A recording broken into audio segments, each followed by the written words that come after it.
Coming up on this edition of ATV News. I've seen more excitement more than anything. We'll show you if you qualify for the COVID vaccine. I mean, they're the reason I'm alive, and I just know that. Her life was almost ended by a drunk driver. We'll tell you why this young woman credits more than the emergency crews for her survival. As of right now, this is the plan, but we're trying different things. We'll show you how students were still able to become true Aggies. You may know how the men's basketball team did, but I'll tell you how the other 7 Aggie teams did in sports. The sun is out after days of rain and snow. Will it last? I'll show you in weather. All that and more, this is ATV News.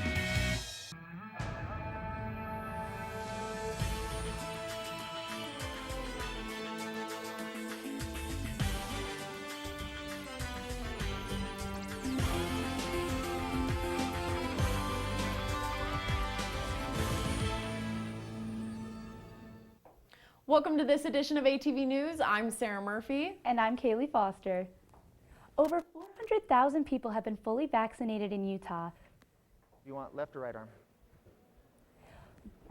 Both stages of the vaccine are being distributed by Logan Fire Department with help from Bear River Health Department. So far, recipients have been those who are 50 and older or 16 and older with underlying medical conditions. If you're comfortable getting your vaccination, then you're going to help that person who's not comfortable getting the vaccination be protected. High-risk people are not the only ones who can sign up for the COVID vaccine anymore. We will authorize vaccinations for every adult in the state. Governor Cox's new vaccine policy goes into effect today. Any Utahn 18 and older can sign up for the COVID vaccine, and those who are 16 to 18 can sign up to get the Pfizer vaccine. The governor asked that everyone is patient to get their shot, but he is hopeful to give everyone access to them. If you have questions or want to sign up for your vaccine, you can find a link to the Bear River Health Department on our Facebook page. Utah State University says it'll have 75% of all classes be in person for the fall 2021 semester. Kiki Tuilata is live from the Ag Science Building to give us a look at how returning students are feeling. Kiki? About a year ago, classrooms like this were full of students, but when the pandemic hit, Zoom rooms became our classrooms. With the university's announcement last week, I went and talked with some students about their hopes and fears for next semester. $7,000 plus. It was easier on Zoom, but overall, I'm just not a person that was meant to do online classes. I never thought I would take an online class before the pandemic. I never planned to, and it's just very different. Interactions with people have decreased, and it's been a little bad, and whenever I talk to someone I get a little awkward because I haven't had that many social interactions. So I'm excited to actually make friends. At first, I was stoked to have online classes because you can do class in your bed, but then I started to miss it. I realized I learned better listening to someone talk rather than reading a textbook. Morale was pretty low, and when we went online, it was not at all the same. I'm really excited. This semester my grades plummeted. I don't know, I feel still hesitant because I don't want to get too hopeful about it, so I still want to keep myself checked before I'm like, oh, okay, I can't do that still. I'm not really nervous about going back to in-person classes because of COVID, because I'm actually receiving my vaccine at the end of this month, so that also helps lessen the curve, I guess. The university isn't requiring students and faculty to get a coronavirus vaccine, but they are saying that they will be following CDC and state guidelines. Reporting live, Kiki Tuilata, ATV News. Thanks, Kiki. And tell us, besides following CDC guidelines, what else is the university doing to prepare for next semester? That's a great question, Sarah. So the university is pushing back the registration date for fall classes to May 20th to the 25th. They say that this is going to give departments the opportunity to reconfigure and reorganize classrooms just so that they have the opportunity to maximize the potential for in-person interactions for the students. Great. Thank you, Kiki. And now for an update on the number of coronavirus cases in Utah. There have been over 3,000 new cases in Utah from last week, with over 15,000 active cases, and the total number of cases in Utah is over 382,000. In Cache County, there have been 45 new cases today with over 800 active cases, and the total number of cases in Cache Valley is over 20,000 cases. At USU, there are 5 new cases with 66 active cases and over 3,000 total cases. Students lit sparklers on campus in an effort to raise mental health awareness. Josh Davis shows you how these fireworks helped shine a light on the subject. We can have mental health issues. Keynote speaker Carly Madsen caps off Utah State's Mental Health Week at the annual Light the Night event. Organizers call it A big support fest, and the whole ceremonial lighting the night is kind of just like symbolic of that we're here and do everything we can to get people connected to resources and get people in a better mental state. Madsen spoke on normalizing and talking more about mental health. Organizers say they wanted to bring mental health to light, literally. So that's the importance of events like this, is that we're showing that this isn't a taboo, this isn't something that you need to hide, it's something that we are all here to support and that we all can sympathize with. The idea behind Light the Night is that mental health struggles can make you feel dark and lonely, but through the event, you can feel enough light to seek help. This year, event organizers decided to color code the sparkler system. Red signifies that you're attending the event for yourself. Yellow signifies that you're attending the event for a friend. Green signifies that you're attending the event for a family member, and blue represents mental health advocacy in general. White means that you're just there to learn. You're letting people demonstrate without being vulnerable that they care about the subject matter, that they're experiencing it too, and that they have friends that are also experiencing it. Organizers say they hope people will take action, whether to seek help or to be the help because of the event. I think it's really put people's minds in a different space, and that we want to support it more and not just talk the talk, but also walk the walk. The only way to truly normalize it is just by trying to integrate it into daily life, having open discussions about it, having what used to be considered very, very vulnerable conversations instead are common conversations. If you feel like you should reach out, fight the urge against not reaching out, and definitely reach out. We live in a community, and that community is always willing to help each other. Josh Davis, ATV News. If you or someone you know struggles with mental health, visit aggiewellness.usu.edu or find the link on our Facebook page. 37-year-old inmate Cecil Vigil escaped from the Cache County Jail for 1 hour. The Cache County sheriffs say during recreation times for the inmates, Vigil scaled both the yard and perimeter fences and ran into the nearby fields. Law enforcement officers surrounded the inmate, keeping him away from civilians, and got him back to jail safely. Additional charges will be renewed by the Cache County Attorney's Office. Firefighters and the people whose lives they saved are feeling a lot more connected after meeting for the first time in months. I met with these people and learned how a tragedy brought them together. And if not us, it probably would have been someone else. Tears. You too. Hugs, and laughter. Emotions ran high at Logan City Fire Station 71. This is my first time meeting all of these people who helped. I had never even heard their side of the story.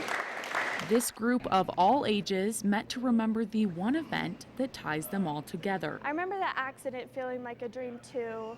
A car crash. All I remember is just a loud bang and smoke, and quickly pulled off the road and got out. So I grabbed my trauma kit from when I used to work on an ambulance and went towards the scene, and that's when I saw the car that Sarah was in is pretty banged up. It was on this curve that Sarah and her friends were hit head-on by a drunk driver. They say that the people who helped them that night changed their lives. If they weren't there, I would have been there by myself.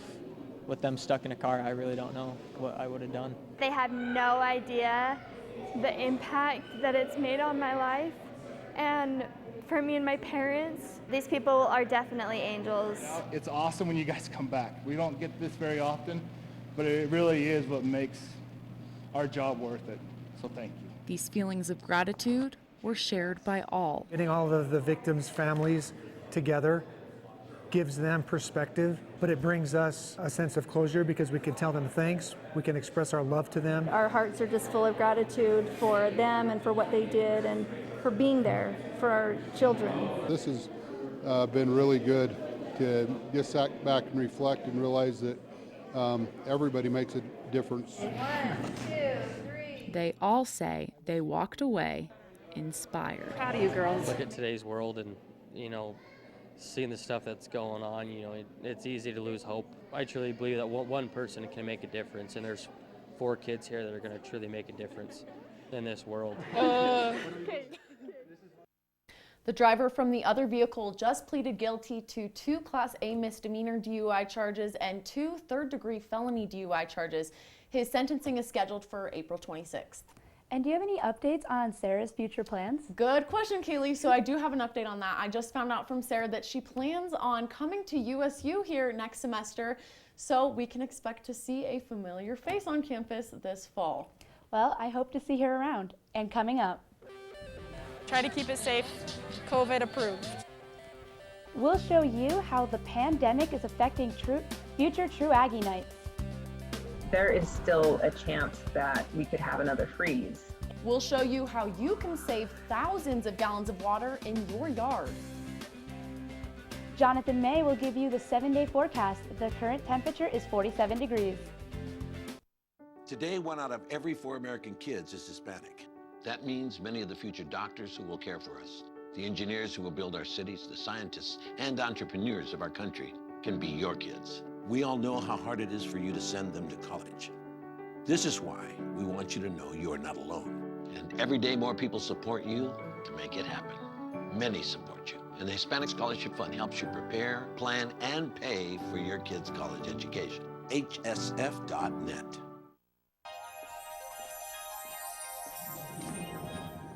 Can you consent with me? Imagine what you'd see if every child had a book to read. 'Cause every kid across the nation deserves a book to read, and we can make it happen right now. No, I don't know what you've been told, but kids with books learn so much more. So the mission is for us to get a book to each and every child. So let's join hands, book people unite, unearth hidden passion. Come on, have a good time. Planting seeds of inspiration to motivate some magic. To change the writing on the wall, writing on the wall. And make a difference. One book can inspire a child. One book can be the first thing that helps to change a life. People unite. Read to a child today and spark a lifetime of ambition.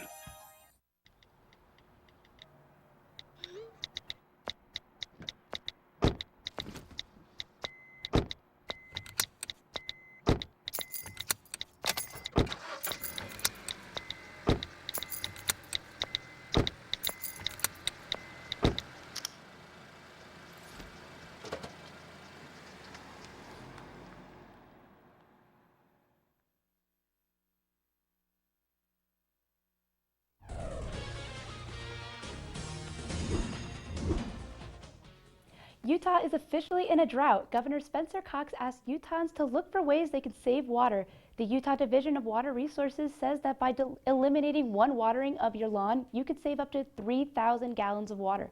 But how can you still have a nice green lawn while saving water? Water, essential for life for us, animals, and plants. Our lawns are no exceptions.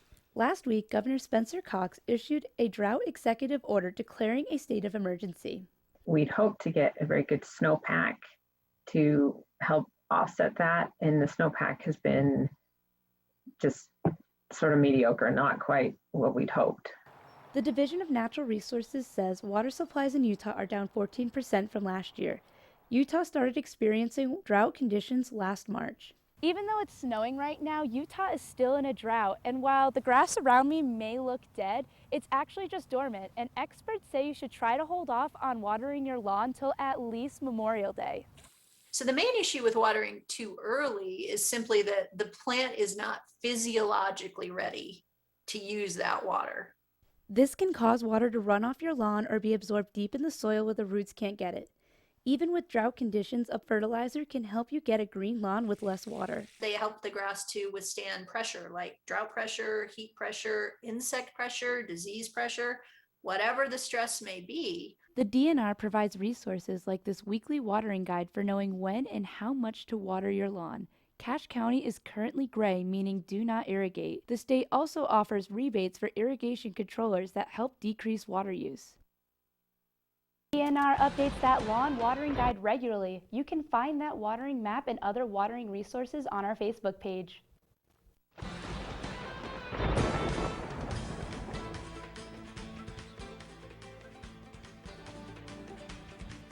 Welcome to this edition of ATV Weather. I'm Jonathan May. As we take a look at our state radar, we can see up in New York, the Avengers might need their umbrellas because it's going to be raining well on into midnight up there. And by the Great Lakes right here, when it rains, it pours for the Detroit Lions because, it's just dark and gloomy always up there up in that area.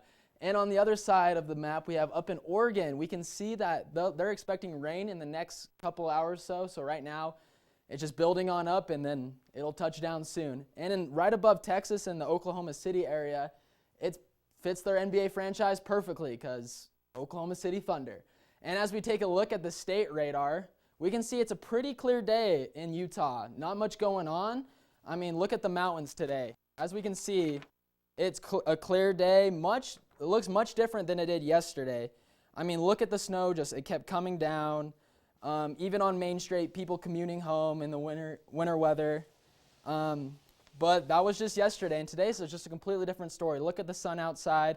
That nice hiking trail is just begging for someone to go on it. So if you're playing video games, get outside and enjoy the weather we have today. And now let's take a look at the 7-day forecast. So on Wednesday, today, it's a high of 47, so like I said, enjoy it. Tomorrow, we're getting some chance of precipitation, and after that drought, we hope that it keeps coming, but it's not looking like it's going to get here as we go into the weekend. It's going to start clearing out, getting the high 60 degrees, so it'll be fun to go outside, but not good for our water conservation here in Utah. Now you're all caught up on ATV weather. Back to you, Sarah. Thanks, Jonathan. True Aggie Night might not be a good event to have during a pandemic, but Leah Krishoni shows us how students became True Aggies despite COVID restrictions. Dancing, cheering, and kissing, all things that happen during Utah State's longest tradition, True Aggie Night. The event looked a little different as students exchanged chocolate kisses instead of an actual kiss on top of the A to become a True Aggie. This was a way to keep the tradition alive during COVID. Even though it doesn't look the same and it's not kissing, it's still really cool and you still get to become a True Aggie. Students needed to wear masks and weren't able to actually kiss, but that didn't stop them from having a good time. The fact that we can still all come out to the quad and hang out, listen to some fun music, and have a few people just exchange Hershey kisses up on the A is really good, just to have everybody out here like in person again. But will this be what the future of True Aggie Night will look like? So as of now, we are just going to plan on having it this way, unless the precautions are lifted, and then we can try different ideas and different things to do. So as of right now, this is the plan, but we're trying different things, so we'll see how it goes. Leah Krishoni, 8TV News. Okay, Kaylee, I have a question for you. Would you still be interested in becoming a True Aggie even if it's not actually kissing? Well, luckily for me, I'm already a True Aggie, but I'm just really happy to see that USU is allowing students to still become a True Aggie even during the pandemic. No, good. That's a really good point, especially if there's free chocolate there. And coming up, and so that creates new responsibilities and new things to attend to. we'll show you how responsibilities change for students who are married in college.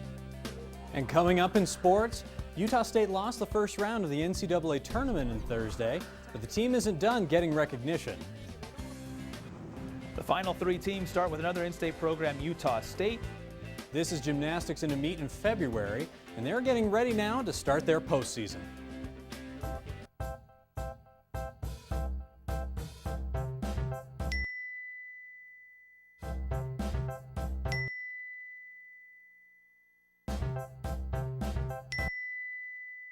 Planning the right amount of food is hard.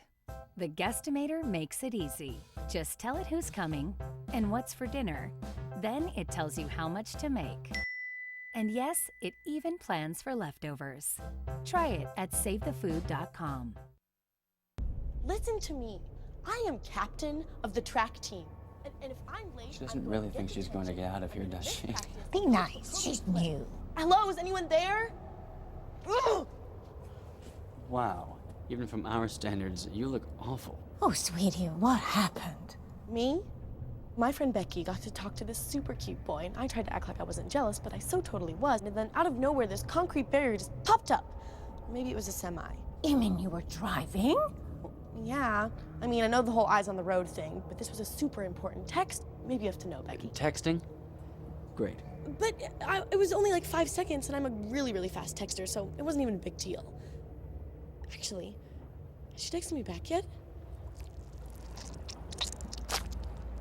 Wow, I get like no bars in this place. I wonder if they have Wi-Fi here.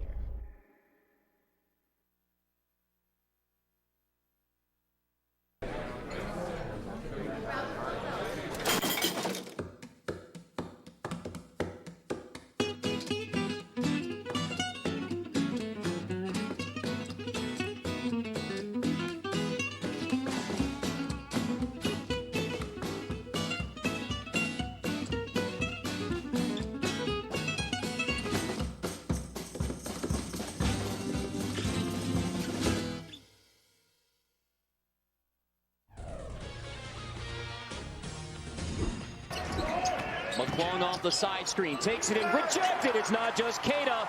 Defense like that wasn't enough to keep the Aggies afloat in their loss to Texas Tech on Thursday. Welcome to ATV Sports. I'm Robinson Miles. The Aggies lost 65-53 to Texas Tech behind turnovers and a struggling offense. The Aggies struggled to get the lid off the bucket on Thursday, shooting 44% from the field and 21% from deep.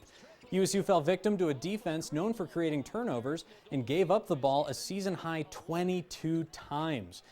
Even though the Aggies led 26-23 on a 12-3 run at halftime, the second half started with a 24-4 run by the Red Raiders, and the Aggies couldn't bounce back.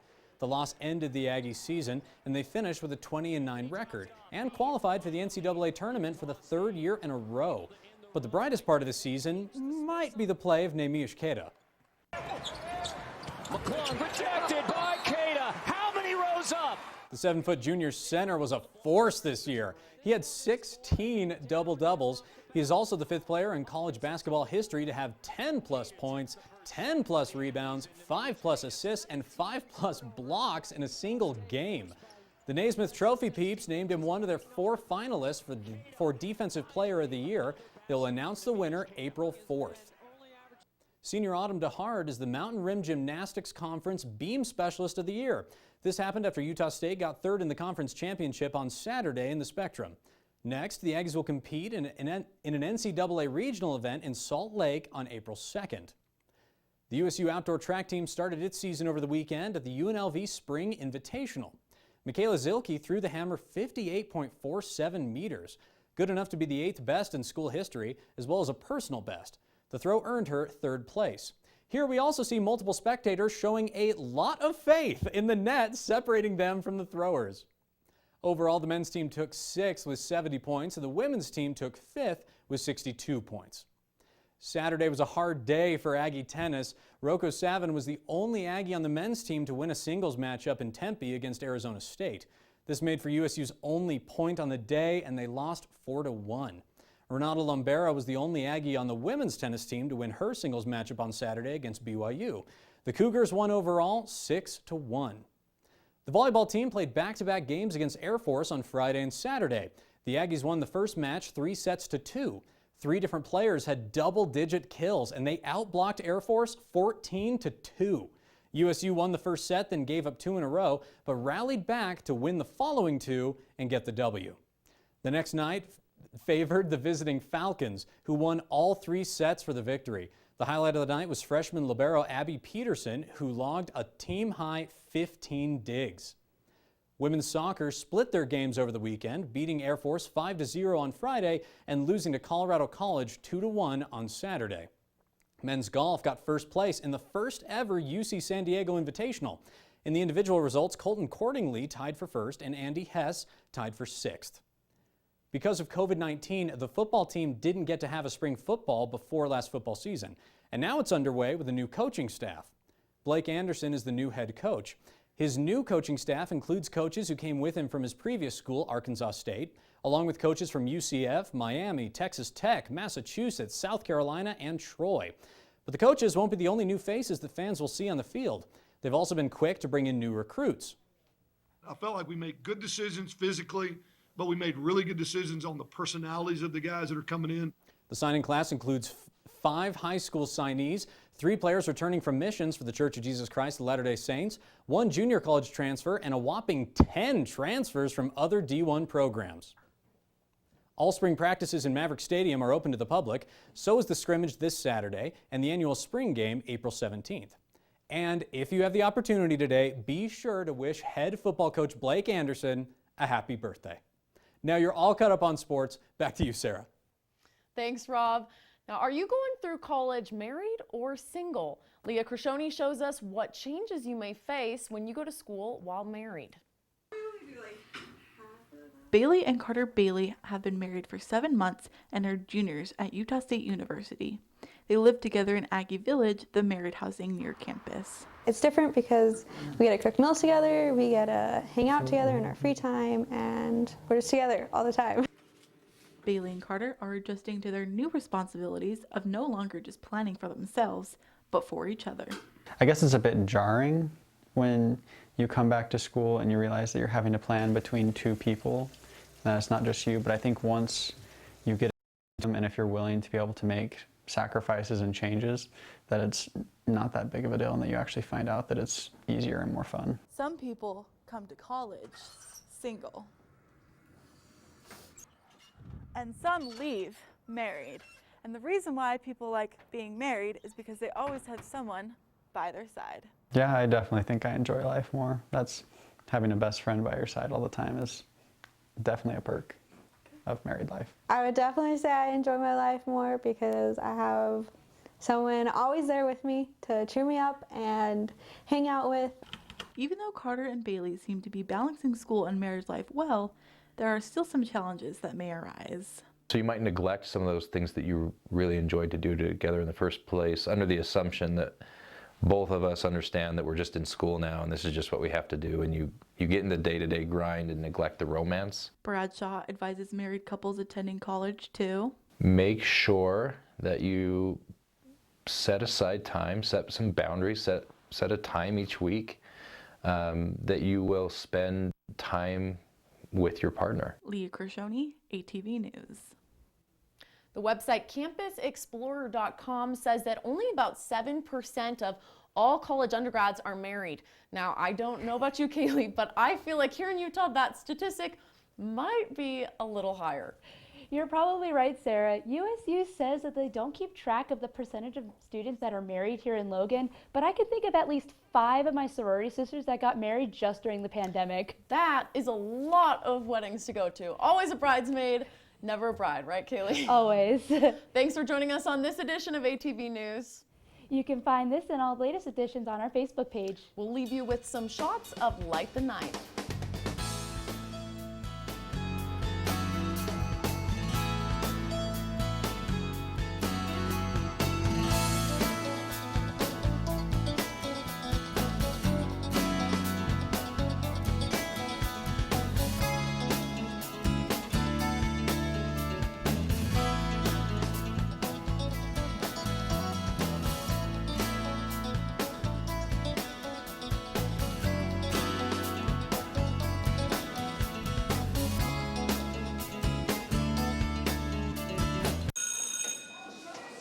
Don't look at me. Your hair's a bit frizzy today. Oh, you should pick that up. Oh, you're such a dork. Loser. Here, let me help you with that. Oops. Every day, kids witness bullying. Oh, look. Your crush is looking at you. Poor you. They want to help, but don't know how. See, no one here's gonna help you, because no one Teach your likes you. kids how to be more than a bystander. Visit stopbullying.gov. You sure you don't want some? It's chamomile. Listen, you are extremely terrifying. Just the scariest undead subhuman thing on TV, and I really mean that. But I am worried that you could give my kids nightmares if they see you, so I'm gonna have to block you. So that's it. Oh, and tell the zombies they're blocked too.